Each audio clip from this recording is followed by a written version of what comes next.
We are simply following the evidence where it leads us. You're being played. This guy is smart. He's escaped justice for decades. Dexter Resurrection, Episode 7, Course Correction.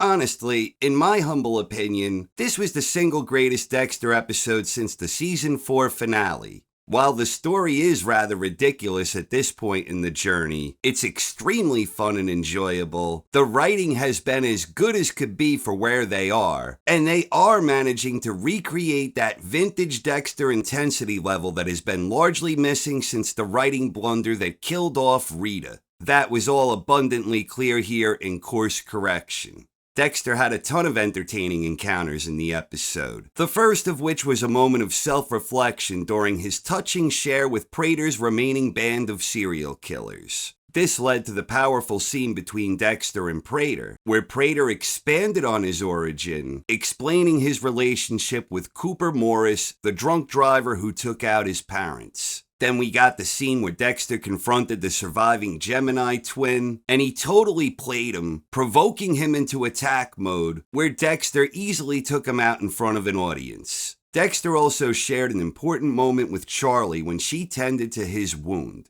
Dexter and Rockstar Claudette was another engaging encounter, where Dexter tried planting the seed that Batista spiraled out of control after Dokes took the fall as the Bay Harbor Butcher, and how LaGuerta's death made things worse for him. Then finally, the big-time showdown with Batista, where he cleverly dropped the GPS device in Dexter's vehicle. Aside from being highly entertaining, all of these scenes are important in terms of the direction the series is headed. It's all neatly tied together. The mystery behind the identity of the New York Ripper, Claudette's investigation into the Ripper, Leon Prater's connections to the New York Ripper and law enforcement, Batista being hell-bent on bringing Dexter to justice, and the fact that Mia's prints were absent on Foster's watch. Combined with Dexter's impersonation of Red, and the fact that Dexter has eliminated the tattoo collector, and now both Gemini twins, and his actions also led to Mia being Epsteined, much to the dismay of Batista.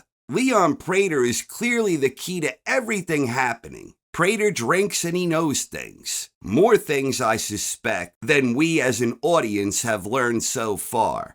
Dexter's confrontation with Batista raises the stakes. Their showdown is coming, and it took a big step forward to that end. The scene was eerily reminiscent of a scene from Breaking Bad, when Walter White told a certain character to tread lightly. I suspect that the GPS tracking device will do two things. One, I believe it will lead Batista to Prater, which in itself is a mighty intriguing proposition.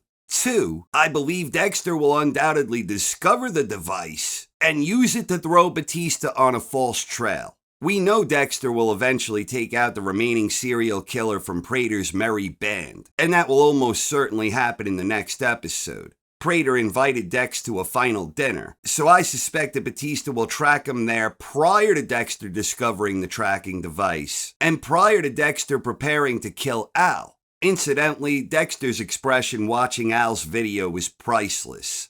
I suspect Batista will be the one who somehow tips Prater off to the fact that Dexter is indeed the Bay Harbor Butcher, and I maintain that Prater will be absolutely thrilled by this discovery. But Prater, I think, is already on to the fact that Dexter is an imposter. Dexter made several mistakes in this episode that undoubtedly have left Prater extremely suspicious. For starters, he broke his cover because of his carnivorous appetite. Then he tried pinning all of the missing killers on the remaining Gemini twin, which raised Charlie's suspicions. So Prater and Charlie are both suspicious regarding the eventful kill in broad daylight for the entire trio to witness. Beyond that, one might suspect that a billionaire like Prater may have a few cameras within his fortress, perhaps even a two-way mirror setup. Dexter's private rehearsal was perhaps not so private after all. Either way, Prater is no dummy. He's been studying and interacting with whack-job serial killers since he was a child.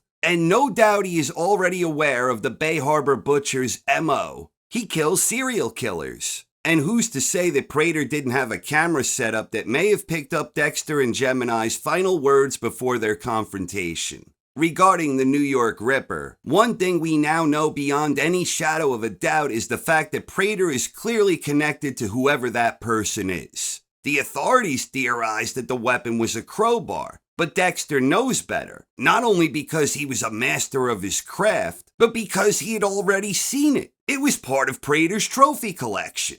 The only explanation for that based on the available evidence is that Prater already knows the identity of the killer and that they have been in contact, perhaps one of the prior members of his band that Mia previously mentioned. We heard the voice of the Ripper, but it's obviously and deliberately not so easy to identify. I think we could write off the theories involving Blessing. If anything, I feel him and/or a member of his family will become an indirect victim of everything that is happening. The voice could have been Prater's, I suppose. But even if it is, I don't think he's the killer, nor do I believe it's Charlie or Rockstar Claudette.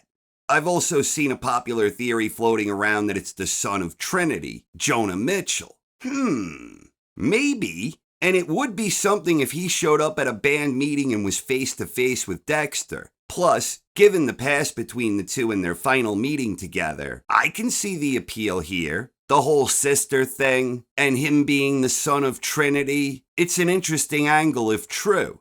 Interestingly enough, in the flashbacks prior to the episode, we were shown a quick scene of Elsa's landlord, best known for his portrayal of Bobby Bacala in The Sopranos. You know, Quasimodo predicted all this. Could it be him? I'd really like to believe it is him, but I'm far from convinced. It could always wind up being some character we have never before seen, but the way the slow burn buildup has been developing, we're given the impression it is someone we have seen before. The fact that they showed a flashback of the landlord without showing him in the episode is interesting. Whoever the New York Ripper is, we know that person has a connection with Prater. And since the killer is inactive, aside from taunting the family members of prior victims, we cannot even be sure that the voice we heard is the actual killer. It simply need be someone who Prater knows, where he already has all the dirty details. And perhaps he is either directly or indirectly responsible for the mean-spirited taunting. What I enjoy most about this season is Prater is obviously someone who excels in the art of telling half-truths, where he only reveals part of the bigger story, but the parts he does reveal seem truthful. We already knew there was more to his origin story than what he shared in his interview, and there is reason to believe there is far more to the story than he provided Dexter with the newer details. This is exactly what Dexter did in his group share, where he was being truthful, but certainly not providing the full story. With the idea that Prater is already suspicious about Dexter's true identity, this in part might be why Prater thought Dexter's share was so spectacular. They both expressed themselves in partial truths without revealing the bigger picture.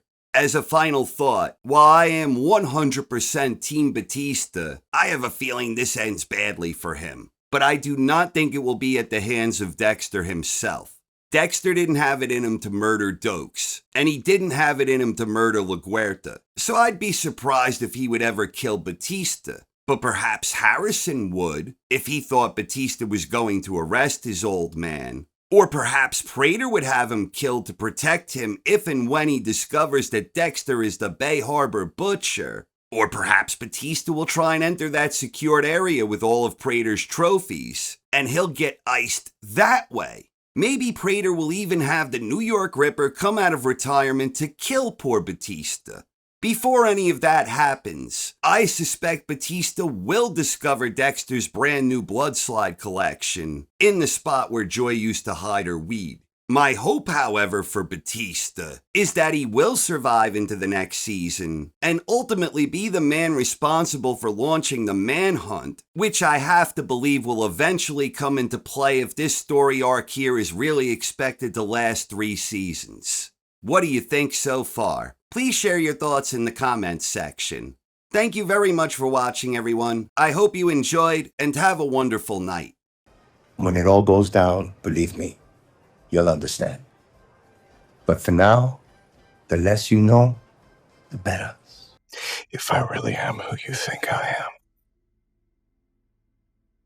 this can't possibly end well for you. You know, Quasimodo predicted all this.